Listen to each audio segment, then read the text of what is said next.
só nessa vida, somos os mais mesquinhos, os mais tolos, os mais ingênuos, os mais insensatos, que viemos para Ele apenas para Ele botar um remendo novo num vestido velho. Ele diz que Ele não faz isso, não é? Queremos que Ele conserte essa vidinha aqui como se fosse fazer um paraíso aqui na terra, um céu aqui na terra. Ele não vai. A Bíblia diz, levantai-vos e andai, porque não será aqui o vosso descanso, por causa da corrupção que destrói, sim, que destrói grandemente. Nossa expectativa maior não pode ser aqui, meus queridos. Não pode. Senão nós vamos ficar desanimados por qualquer má aventura que surja. Nós temos passado por momentos bem difíceis na vida. Se a nossa esperança fosse só aqui, o que seria de nós? Quando eu estive com meu pai esses dias, chorando com ele, com meu pai, perdemos nossos queridos, não faz nem 2 meses, 2 filhas do meu pai, minhas irmãs, minha sobrinha, filha da minha sobrinha. Falei para o meu pai, pai, agora é a nossa hora, pai, de viver tudo aquilo que nós pregamos. Né, pai? Pregamos a ressurreição, pai. E agora é hora de sermos consolados, para não nos entristecermos acima da média, da medida, como aqueles que não têm esperança. Não é a nossa verdade, pai. A Bíblia nos ensina isso. Né? Somos consolados pela esperança. Não é? Temos a bendita esperança da ressurreição, meus queridos. Nossa esperança está além dessa vida.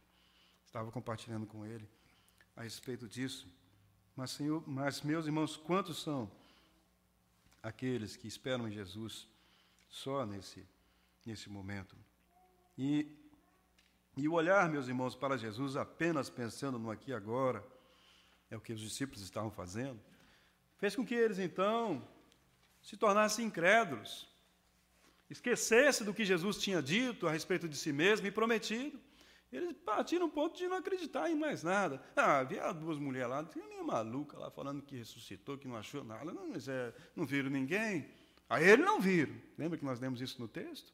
A mulher veio falar, e conversando, Jesus junto com eles, ali com eles. Será que é diferente conosco? Será que é diferente com você? O que Ele tem prometido para você e para mim? Eis que estou convosco há alguns dias, né? Me dá uma folga na sexta-feira, porque eu quero. Não. Todos os dias, até a consumação dos séculos. Promessa dele. E nós achamos que estamos sozinhos, né? Por quê? Porque na vida tem coisas imprevisíveis, as coisas fogem do nosso controle, né? Pessoas queridas morrem, não é? Mas como é que pode isso? A gente fica revoltado com Deus, né? Como se Deus não fosse dono delas. Como se as pessoas fossem nossas, como se tudo fosse nosso, como se a gente pudesse, nós queremos ter controle das coisas, queremos ser uma espécie de Deus. E como as coisas fogem do nosso controle, ficamos frustrados, desanimados e brigamos às vezes com Deus. Temos a tendência de ficar assim, desolados, desanimados, chocados e frustrados. E às vezes incrédulos. Os discípulos estavam assim incrédulos. Versículo 11 do capítulo 24, nós encontramos então esses discípulos falando isso. E as suas palavras lhe pareceram como desvairo, e não as creram. No versículo 24, ele diz, e alguns dos que estavam conosco foram ao sepulcro e acharam ser assim, como as mulheres haviam dito, porém, a ele não viram. Mostrando então aqui incredulidade. E eles então, meus irmãos, duvidando de que Jesus tinha ressuscitado, duvidando da palavra de Deus, do propósito de Deus, dos planos de Deus, não querendo pôr sentido nisso, eles saíram então em busca dos seus próprios interesses. Há muitas pessoas frustradas na igreja porque a sua vontade não se realiza, né? E elas então saem por aí por outros caminhos, né? Buscando. Eu tenho dito que esses pregadores da prosperidade estão prestando um desserviço ao Evangelho, porque muita gente, talvez daqui a uns tempos, muitas pessoas que estão enchendo as igrejas em busca de cura e prosperidade vão um dia dizer assim, eu experimentei o cristianismo e não deu certo para mim. Vou caçar Seixonoye. Vou experimentar, quem sabe, o budismo, o islamismo, porque esse negócio de cristianismo não deu certo para mim. Não consertou a minha vida. Eu queria cura, a minha mãe morreu. Como eu tenho visto muitos casos assim, tenho recebido pessoas machucadas na igreja assim. Minha mãe, falaram com ela que ela ia ser curada, ela jogou os remédios fora. Morreu de forma horrível. Pessoas dizendo assim, né? Enganadas por esses pregadores aí de cura, de tantas coisas que não é verdade, não condizem com o Evangelho. Pessoas iludidas, enganadas, vivendo dessa forma. E os discípulos estavam, então, assim, foram em busca da sua própria vontade. E assim, meus irmãos, há hoje muitas pessoas convertidas ao favor de Jesus, apenas aquilo que elas acham que Jesus vai fazer por elas, para elas, convertidas à expectativa de serem curadas, de resolverem os seus problemas pessoais, financeiros, convertidas, quem sabe, ao companheirismo dos crentes, né? E pessoal, olha, gente boa. Convertidas, quem sabe, ao ambiente da igreja, que é um ambiente bom para criar os meus filhos, vou pagar a igreja, né? Pessoas que se convertem a essas coisas, mas ainda não são convertidas a Jesus Cristo. A esperança maior desses, meus irmãos, ainda está neste mundo, não está além dessa vida, não está na volta de Cristo. A volta de Cristo não é a coisa mais importante para elas. Isso deve ser, para o crente, a coisa mais importante, o dia que eu vou encontrar com o meu Senhor. Não é nada que eu possa obter aqui nessa vida. É me preparar, é fazer a vontade dEle, é estar desejoso de chegar diante dEle, e não de mãos vazias. Eu digo para você, como é que você vai chegar diante de Deus? Se você crer nele, tem como você crer nele sem ser amigo dele? E se você é amigo dele, o que você está fazendo para ele? Você se interessa por conhecer o coração dele, a razão pela qual ele veio neste mundo? E ele veio para dar a sua vida, para salvar as pessoas, não é? Você está interessado nessas coisas, na salvação de almas? Você acha que isso não é seu? Isso não is not my business. Como é que você diz a respeito da salvação de almas? Eu não tenho dom de evangelização. Não precisa ter dom, não. Sabe o que você tem que ter? Crente, responsabilidade. Só isso. Responsabilidade. Honestidade, sinceridade, fidelidade. Porque é isso que o seu Senhor veio fazer aqui. Ele não veio curar, ele não veio dar prosperidade para ninguém. Jesus não veio fazer essas coisas, muito embora ele fez e faz ainda, eu creio que ele pode fazer. Mas isso não é a coisa mais importante. Lázaro foi ressuscitado da morte, não foi? Mas, vai lá em Jerusalém, se você encontra um Lázaro de 2000 anos lá. Não encontra, não. Lázaro morreu. Né? Morreu. A coisa mais importante que Jesus tinha para dar a ele não era a ressurreição aqui, naquele momento ali, porque ele voltou a morrer, talvez de uma doença, de alguma coisa, ele morreu. A coisa mais importante, meus irmãos, é a salvação. E nós devemos estar focados nisso, pensando como que eu vou encontrar com o meu Senhor. Ah, meus queridos, muitos corações ardendo por muitas coisas, menos por Jesus, menos por aquilo que interessa ao reino de Deus. Queremos que fazer isso, aquilo, mas estou interessado no reino de Deus, fazer a vontade de Deus. Muitos, então, não se interessam pelo fato, de fato, pela causa que levou Jesus a dar a sua vida. Muitos corações, meus irmãos, não ardem por Jesus, por quê? Porque para muitos Jesus não está vivo. Para muitos Jesus está morto. Ele é apenas um amuleto da sorte, pendurado num crucifixo. Né? Alguém que, quando as coisas dão erradas, ou está passando por um aperto, me vale, minha Nossa Senhora, me vale São Judas Tadeu, me vale Senhor Jesus Cristo. Agarra naquela coisa ali, como se... É apenas isso. Um lugar de socorro, um momento de aperto, de confusão, de dificuldade. Para muitos, Jesus é um personagem famoso do passado, alguém que, na prática, não tem vontade nem direito sobre nós. Porque, para muitos, Jesus nunca foi o Senhor. Nunca foi o Emanuel, o Deus conosco. Nunca foi o dono. Eu fico perguntando, até quando Ele é dono das nossas vidas? E eu acho que cada um deve se perguntar. Até onde Jesus é, de fato, o dono da minha vida? Até onde eu estou disposto a abrir mão? Se Ele é dono, Ele é dono. E se Ele é dono, até onde eu estou disposto a abrir mão do que eu quero para mim e pensar naquilo que Ele quer para mim? Até onde eu estou disposto a, de fato, levar Jesus até as últimas consequências? Será que isso é cristianismo? Isso é cristianismo, meus queridos. Isso é cristianismo. Levá-lo até as últimas consequências. Ele tem dito, se perseguiram a mim, vão perseguir vocês também. Não é mesmo? Quando? Quando vocês realmente tiverem compromisso comigo. Quando vocês, de fato, estiverem dispostos a seguir os meus passos. As coisas vão engrossar para vocês. O caldo vai engrossar para vocês em alguns momentos. Quando vocês não viverem de conveniência. Quando vocês não forem covardes. As pessoas vão querer matar vocês. Eu tenho experimentado isso na minha vida, meus irmãos. Tenho experimentado momentos difíceis na minha vida. Né? E tenho vontade de sair correndo também. Tive medo. Há momentos que eu tenho medo. Né? Mas a graça de Deus é maior. Louvado seja Deus por isso. Não é diferente com você. Não é diferente com nenhum de nós, meus irmãos. Quando nos dispomos a fazer a vontade do Senhor Jesus. Certa vez, Jesus disse assim, mostrando que Ele sabe o que passa nos nossos corações, mostrando que Ele sabe os que somos fiéis e os que não são a Ele. Ele diz, quem comigo não ajunta, espalha. Aquele que me confessar perante os homens, eu o confessarei perante o Pai que está nos céus. Mas aquele que me negar perante os homens, fizer pouco caso de mim perante os homens, eu também o negarei perante o Pai que está nos céus.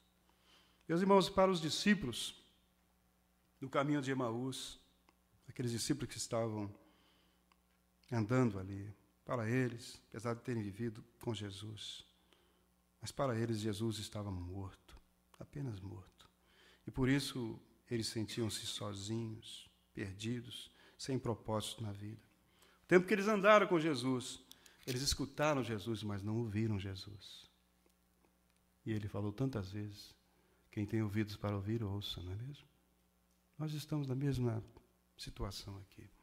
Quantos anos escutamos sobre Jesus? Escutando.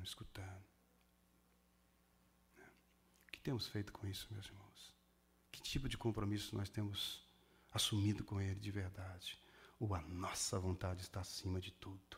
Não estamos dispostos a dar nada para o reino de Deus, mas estamos no reino para ver o que eu vou ganhar com isso, como um carrapato num boi gordo. O que eu posso tirar? O que eu posso... proveito eu posso tirar dessa situação aí? Qual é a nossa verdade? Eles escutaram, mas não ouviram. Salmo 46, 10 diz assim, aquietai-vos e sabei que eu sou Deus. Isso me faz pensar, José, há muito barulho no seu próprio coração.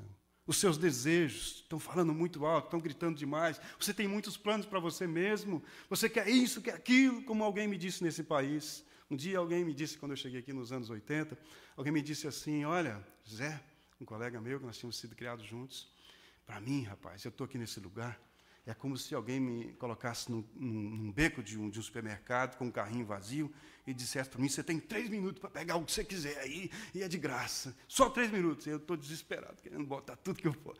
Ele vivia assim, desesperado, não dá para ver outra coisa a não ser derrubando tudo que eu tenho na prateleira, não quero saber que bagunça que eu vou fazer, eu quero saber se eu vou quebrar princípios, se eu vou... Não, eu quero saber o que eu posso botar nesse carrinho. Quero saber que proveito que eu posso tirar dessa situação. Quantas vezes somos tentados a viver assim?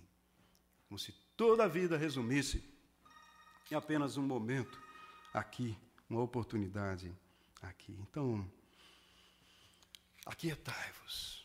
Sinto Deus falando, há muitas vozes no seu coração. Pare para ouvir a minha voz, porque ela é melhor que a sua, meu querido. Você vai se cansar, você vai se matar, e no final da vida, que vai adiantar você ter tantas coisas, mas não ter paz? Tantas pessoas que, em busca do ter, elas perdem a família, perdem tudo, né? Para quê?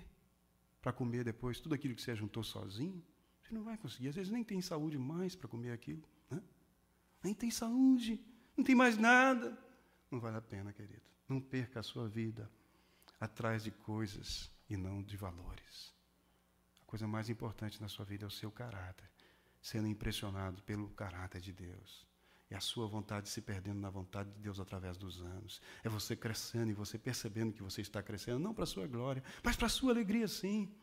Ver que você está amadurecendo. E o que faz você perceber isso é que você começa a abrir mão de certas coisas, abrir mão da sua vontade em função de outros. Não é ser bobo, ingênuo, tolo, deixar os outros te usar. Não estou falando disso, não. Estou falando de você ter compaixão na medida certa, né? Fazer a vontade de Deus, ser um instrumento de bênçãos nas mãos de Deus. Meus irmãos, eu fico pensando, se aqueles 2 discípulos não se converteram durante 3 anos, Jesus pregou para eles, conversou com eles por 3 anos, e se eles não se converteram durante 3 anos, o que Jesus tinha que fazer, né? Voltar para falar com aqueles homens outra vez, 2 homens incrédulos, conversando no caminho de Emaús, duvidando de Jesus ainda. Se fosse eu, ia dizer, vocês vão plantar batata para lá, quer saber de vocês, não? Se fosse nós, talvez faríamos isso, não é mesmo? Né? Mas Jesus volta para esses homens, isso que é interessante. Aí eu penso em quem? Eu olho para a minha própria vida. Quantas vezes eu estou na mesma situação, do mesmo jeito, não é? Egoísta do mesmo jeito, pensando nas minhas próprias expectativas. Por que eu estou fazendo na igreja? Por que eu vivi esses anos todos na igreja? O que eu fiz para o reino de Deus? Quantas pessoas eu evangelizei? A quem eu levei a Cristo Jesus? A quem eu discipulei? Não faço nada. Toda coisa que eu faço é ir para a igreja para esperar que uma bênção caia sobre a minha cabeça e eu fique rico, como se querendo ganhar na loteria. Né? Essa é a expectativa de muita gente. Né? Eu fico lá sentado no banco, não faço nada. E Jesus ainda não desistiu de mim. Graças a Deus por isso. Pensa então em mim também. O que leva Jesus então a voltar para esses discípulos, meus irmãos, foi o seu amor, a sua graça, a sua misericórdia. Agora, cheio de compaixão, Jesus chega para os discípulos no versículo 25 e dá uma paulada neles. Né?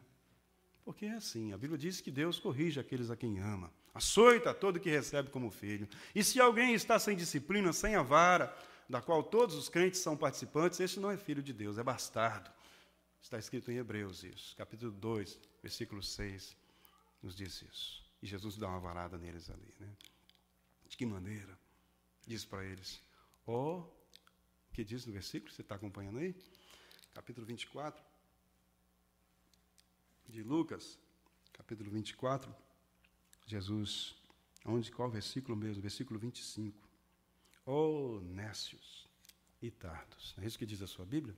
O que é um nécio? O que é um nécio? Quem pode me ajudar aí? Um nécio é um tolo.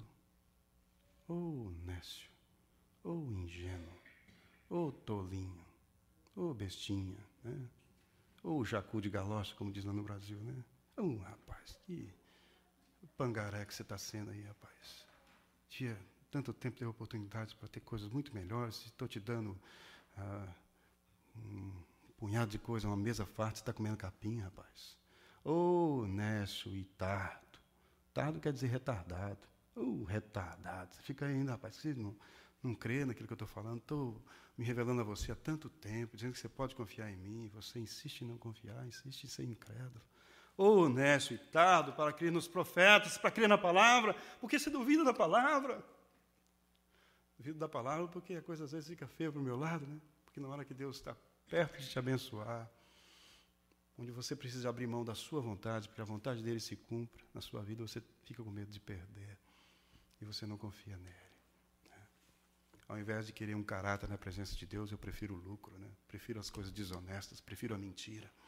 Escolho a mentira. Escolho eu ser o meu próprio solucionador, meu Deus. E por isso eu minto, eu roubo, eu faço isso e aquilo, para que eu seja bem-sucedido nessa vida. Eu tenho o meu tesouro aqui e perco o tesouro.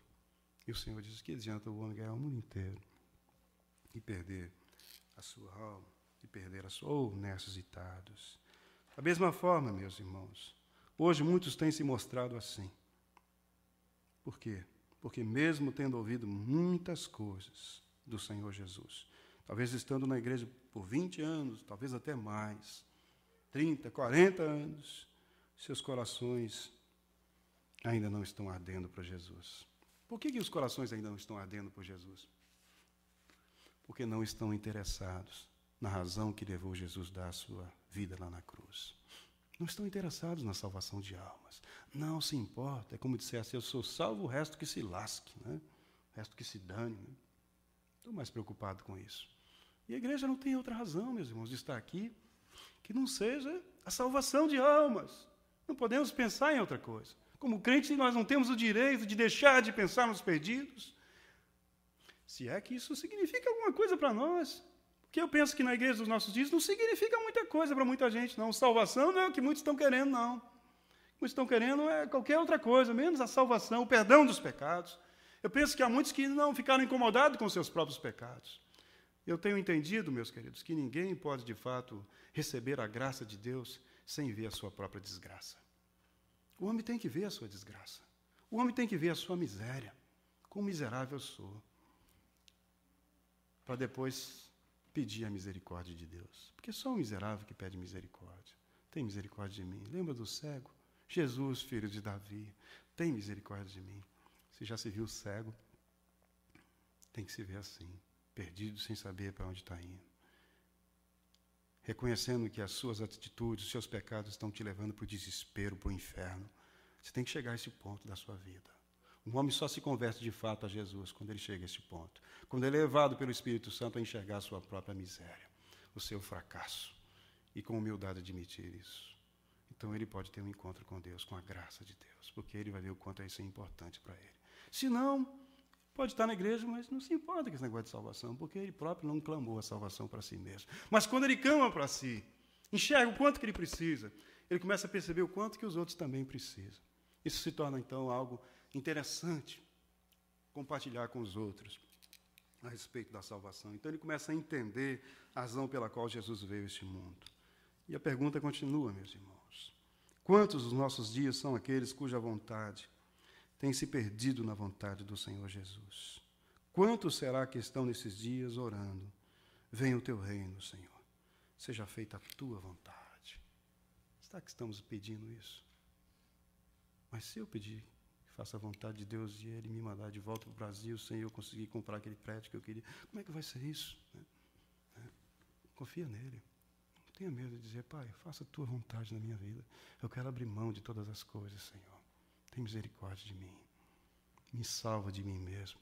Me livre dos meus próprios planos, na medida em que eles se confrontarem com os teus planos para mim. Tem misericórdia, me salva, Senhor. Um dos grandes monstros nas nossas vidas, muitas vezes, são os nossos próprios desejos, meus irmãos. Não é? Nossa própria vontade. Ela é destrutiva, muitas vezes. A gente tem que ter cuidado com relação a isso, quando isso entra em conflito com a vontade de Deus. No versículo 28, meus irmãos, Jesus deu a entender aos discípulos que ele ia passar adiante. Ele estava andando com os discípulos, chegou a hora deles entrarem para casa, ele deu a entender que ia passar adiante, e os discípulos constrangeram Jesus a ficar, né? Insistiram com Jesus, fica conosco. E há uma música que nós conhecemos a partir desse versículo, fica conosco, nosso amado e bom Jesus, fica conosco pelo seu imenso amor. Eles perceberam, então, alguma coisa diferente naquela pessoa que conversou com eles. Ainda não sabiam que era Jesus, mas o coração deles começou ali a acender. Por quê? Porque aquele homem, até então desconhecido por eles, os fez lembrar da real palavra de Deus, não balela, não fábulas, não filosofia, não psicologia, mas a palavra. Os trouxe de volta a palavra de Deus.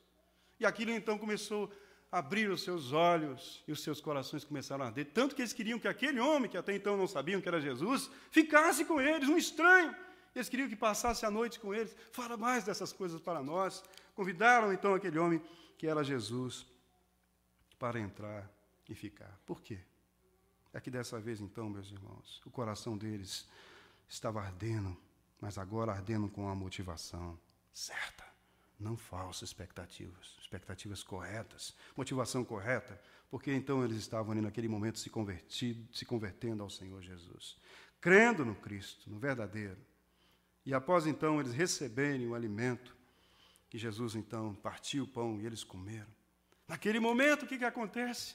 Os seus olhos são abertos. E eles perceberam que Jesus estava com eles. A palavra é o alimento que vem e abre os nossos olhos. Quando? Quando a nossa vontade está perto de matar a nossa vida espiritual. Estamos ao ponto de morrer espiritualmente em função desse mundo maligno, quase nos misturando com essa sociedade perdida, e nós estamos aí mendigando o amor do mundo, querendo coisas para que o mundo nos considere importantes, quase morrendo, a míngua ali, e o pão espiritual diante de nós. Mas quando comemos esse pão, os nossos olhos se abrem. O que aconteceu com esses discípulos aqui? Os seus olhos foram abertos. O pão está na mesa, queridos. Ele entra por aqui. Quem tem ouvidos para ouvir, ouça o que o Espírito está dizendo. Eu tenho ouvido, durante esses anos de ministério, que muitas pessoas ouvem as mesmas coisas. Alguns se transformam, outros continuam a mesma pessoa a vida inteira dentro da igreja. Escutam e não ouvem. O pão está na mesa, mas não tem apetite para comer desse pão.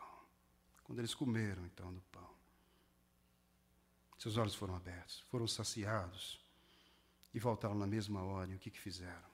Anunciaram para os outros. É assim, quando nós somos saciados da nossa fome, de razão para viver, que só Deus pode saciar, nós queremos contar para os outros.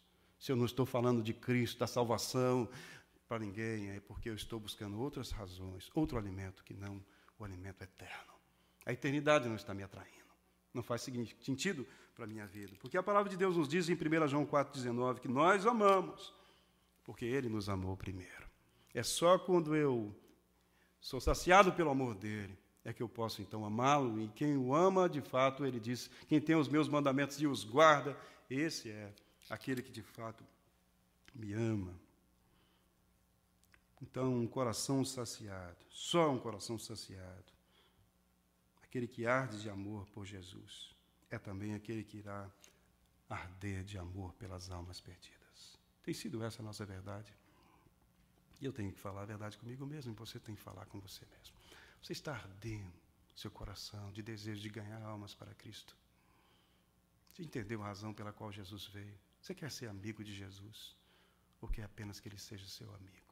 Quantos anos na igreja? O que nós estamos fazendo com tudo aquilo que nós ouvimos? A vida vai passar, não vai? Qualquer dia desse, você não estará mais aqui. E daí? Que terá sido da sua vida? Que terá sido, meus queridos? Quando Jesus falava de sua missão aos 2 discípulos, o coração deles começou a disparar, então. Você conhece a missão de Jesus, não conhece? Você conhece. Sabe por que Ele veio. Mas, será que o seu coração está ardendo de amor aos perdidos? Minhas 2 irmãs partiram esses dias. Digo isso pensando no fato de que eu disse para o meu pai, pai estava lamentando a maneira como elas morreram. Eu disse para ele, pai, elas nem viram no que morreram, nem sentiram nada, o impacto foi tão grande, o carro partiu no meio, a frente ficou totalmente destruída, motor 30 metros de distância, a coisa foi tão forte que elas nem viram no que morreram, foi uma coisa trágica, tremenda, né? Digo para você, se a gente fica deixando para amanhã, às vezes as coisas vão acontecer e você não vai ter tempo para mais nada, não é assim? A oportunidade é agora, meus queridos. Depois, o que fazer? O que nós estamos fazendo, meus irmãos, com a nossa responsabilidade, o nosso privilégio? Estava lembrando ainda hoje que, tempos atrás, os americanos foram para o Brasil. O que eles fizeram no Brasil? Não estou condenando nenhum de vocês, não, por aquilo que vou dizer, não me leve a mal. Eles não foram ao Brasil para ganhar dinheiro, não. Não estou dizendo que tem coisa errada em relação a isso. Mas os americanos foram para o Brasil ganhar almas para Cristo. Muitos dos nossos familiares foram salvos por causa desses homens de Deus. Essa nação, meus queridos, experimentou grandes avivamentos. Essa nação ferveu de amor para com Deus. O coração ardia como um leite com o fogo ligado, que transborda, que derrama, não é?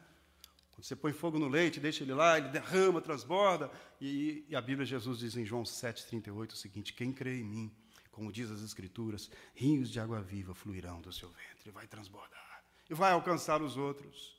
Esses irmãos, pelo fogo que estava ardendo, eles foram para a Índia, eles foram para a China. Começa a pensar nos americanos, no impacto que esses homens causaram nas nações, na nossa América Latina, para o Chile, para a Bolívia, para o Brasil. E foram fazer o quê? Eles foram pregar o Evangelho. Eles pregaram para quem no Brasil? Chegaram no Brasil e procuraram os americanos, porque eles falavam inglês, né? E pregaram só para os americanos, foi isso? Não, meus queridos. Eles se interessaram, muitos deles homens velhos. Muitos deles eu conheço a história. Estou falando com conhecimento de causa. Tenho lido a história. Muitos deles fazendeiros aqui na América. Os caras eram uns arigó da roça, aí, uns jeca. Vou dizer para vocês. Uns nada. E foram para o Brasil. Ouviram o chamado e foram para o Brasil. E começaram a estudar. Depois de velho.